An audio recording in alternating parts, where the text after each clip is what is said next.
Before the program, I couldn't even walk to my treadmill. Now I go at least 1 hour a day. Sometime hour and a half. And now I'm up to like an hour 15, an hour 20 minutes a day. I feel much better. You look so much more self-confident.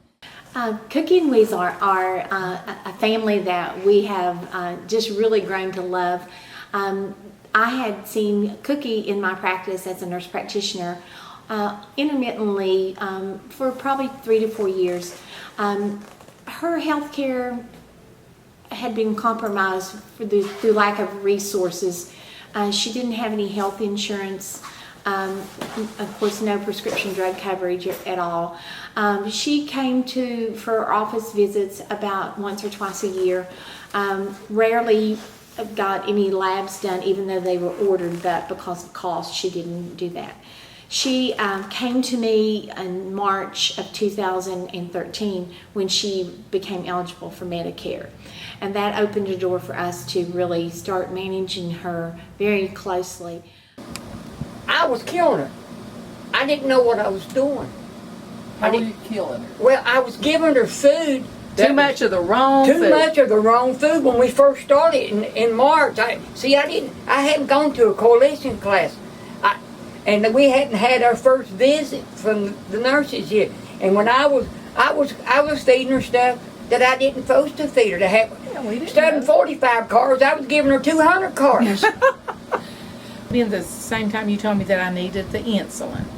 So I told her, I said, no. I said, I'm 65 years old now. I have raised my children. I have lived a good life. And I said, I'll just leave it at that. I said, I'm ready to go. I told her I wouldn't even think about it. Well, she didn't push me into it.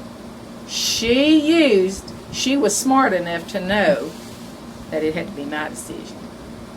So she said, well, why don't we just look at the needle? She said, let me just show you what it is. And she just got it. And now this is in her office with other patients waiting on her. But she took the time with me to explain what I was dealing with. And she said, well, just look at the needle. She showed me it was just a little tiny thing.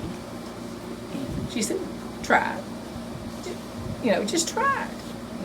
And the benefits in it, and what my eating schedule would be, what some of the changes I would make in my food.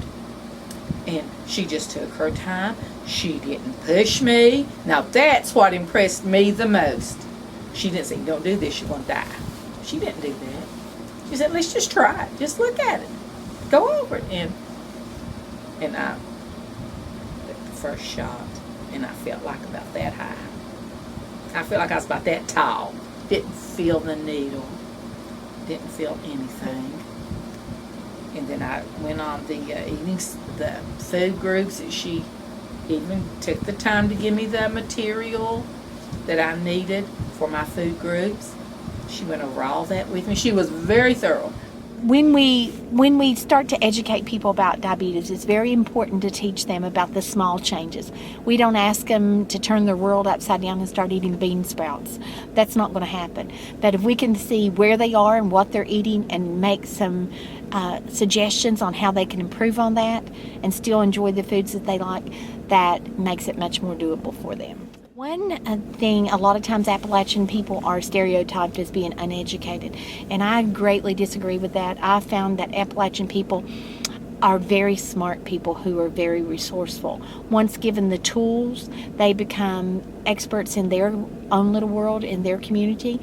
They become very proud of what they know, and they want other people to experience their success, and they share that, and that's very evident in what Cookie and Weasel have done.